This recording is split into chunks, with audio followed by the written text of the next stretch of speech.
जब climate change से लड़ने की बात आती है तो सबसे बड़ा सवाल क्या है? यही ना कि जिम्मेदारी कौन उठाए। आज हम क्लाइमेट जस्टिस के पीछे छिपे दो ऐसे सिद्धांतों को समझने जा रहे हैं जो भले ही अलग अलग लगें पर असल में एक दूसरे से जुड़े हुए हैं। और हाँ, ये उस बड़े सवाल का जवाब देने में हमारी मदद करते हैं। तो चलिए पहले हिस्से से शुरू करते हैं। ये हम सभी की समस्या है। देखिए, ये बात तो साफ है कि क्लाइमेट चेंज किसी एक देश की सरहद को नहीं देखता। ये एक ग्लोबल चैलेंज है। पर अगर समस्या सबकी है तो क्या इसका मतलब ये भी है कि इसे ठीक करने की जिम्मेदारी भी सबकी बराबर होनी चाहिए? और यहीं पर आकर मामला थोड़ा पेचीदा हो जाता है। ये एक ऐसा सवाल है जिस पर दुनिया के देश न जाने कितने दशकों से बहस कर रहे हैं। अगर प्रॉब्लम कॉमन है तो क्या जिम्मेदारी भी बराबर की होनी चाहिए? इसका जवाब उतना सीधा नहीं है जितना लगता है। और इसी सवाल का जवाब हमें हमारे पहले सिद्धांत की तरफ ले जाता है। ये सिद्धांत कहता है कि हाँ, समस्या तो बेशक सबकी है, लेकिन जिम्मेदारी सबकी एक जैसी नहीं हो सकती। आइए समझते हैं कि ऐसा क्यों है। इस सिद्धांत का नाम है कॉमन बट डिफरेंशिएटेड रिस्पॉन्सिबिलिटी, या शॉर्ट में CBDR। सुनने में थोड़ा भारी भरकम लगता है ना, पर इसका मतलब बहुत सिंपल है। सोचिए, एक घर में कई लोग रहते हैं और घर गंदा हो जाता है। अब सफाई तो सबको मिलकर करनी है। ये तो हुई कॉमन यानी साझा जिम्मेदारी। लेकिन जिसने सबसे ज्यादा गंदगी फैलाई है उसे थोड़ी ज्यादा मेहनत करनी होगी। बस यही तर्क देशों पर भी लागू होता है। तो इस CBDR को थोड़ा और तोड़कर समझते हैं। इसका पहला हिस्सा है साझा जिम्मेदारी। इसका मतलब है कि इस लड़ाई में हर देश को, छोटे से छोटे और बड़े से बड़े, सबको अपना रोल निभाना होगा। लेकिन दूसरा हिस्सा जो कि ज्यादा जरूरी है वो है विभेदित जिम्मेदारी। ये कहता है कि जिन विकसित देशों ने औद्योगिक क्रांति के समय से लेकर अब तक सबसे ज्यादा प्रदूषण फैलाया है, उन्हें लीड लेनी होगी, उन्हें आगे बढ़कर रास्ता दिखाना होगा। और ये सिर्फ कहने की बातें नहीं हैं, आंकड़े भी यही कहानी बताते हैं।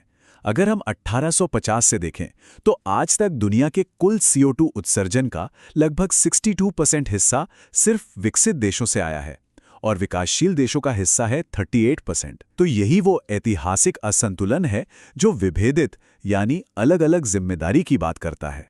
ठीक है, तो ये तो समझ आ गया कि क्यों जिम्मेदारी अलग अलग होनी चाहिए। लेकिन अब सवाल उठता है कि इस बदलाव को, इस ट्रांजिशन को कैसे लागू किया जाए। और यहीं पर हमारा दूसरा सिद्धांत काम आता है, जो इस पूरे बदलाव को न्याय और निष्पक्षता के साथ करने की बात करता है। और यह सिद्धांत है जस्ट ट्रांजिशन यानी न्याय संगत परिवर्तन। इसका सीधा सा मतलब यह है कि जब हम कोयले जैसे पुराने उद्योगों को छोड़कर सोलर और विंड एनर्जी जैसी नई चीजों की तरफ बढ़ें, तो इस प्रोसेस में कोई भी पीछे नहीं छूटना चाहिए। ये उन मजदूरों और उन समुदायों के बारे में है जिनकी नौकरियां और रोजी रोटी इस बदलाव की वजह से प्रभावित हो सकती हैं।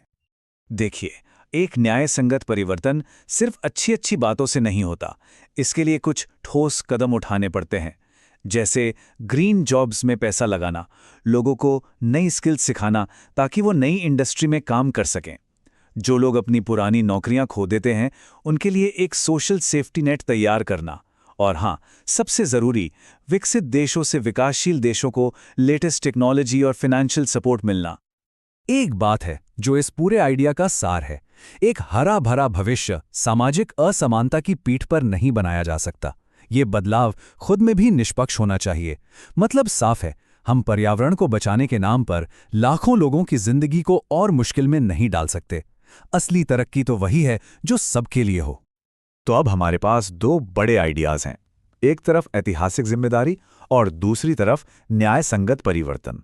अब जरा देखते हैं कि ये दोनों मिलकर काम कैसे करते हैं, क्योंकि सच तो ये है कि ये एक ही सिक्के के दो पहलू हैं। इसे ऐसे सोचिए, CBDR हमें क्यों का जवाब देता है। ये एक नैतिक और ऐतिहासिक आधार देता है कि क्यों विकसित देशों को ज्यादा जिम्मेदारी लेनी चाहिए। और न्याय संगत परिवर्तन हमें कैसे का जवाब देता है। ये एक प्रैक्टिकल रोड मैप है कि यह बदलाव जमीन पर कैसे किया जाना चाहिए ताकि ये सबके लिए फेयर हो। एक क्यों है तो दूसरा कैसे। तो फिर एक सफल ग्लोबल कोऑपरेशन का रास्ता कैसा दिखेगा? अगर सोचें तो इसके 3 सीधे साधे कदम हैं। पहला, सभी देश इस बात को स्वीकार करें कि हां, जिम्मेदारी असमान है। दूसरा, जो विकसित देश हैं वो टेक्नोलॉजी और पैसों से मदद करें। और तीसरा, इस मदद का इस्तेमाल करके विकासशील देश अपने यहां एक न्याय संगत परिवर्तन को मुमकिन बनाएं। तो आखिर में हम कहाँ पहुंचते हैं? देखिए, क्लाइमेट जस्टिस की ये दोनों सिद्धांत सिर्फ सुनने में अच्छे लगने वाले विचार नहीं हैं, बल्कि ये एक सफल क्लाइमेट एक्शन के लिए बेहद बेहद जरूरी हैं।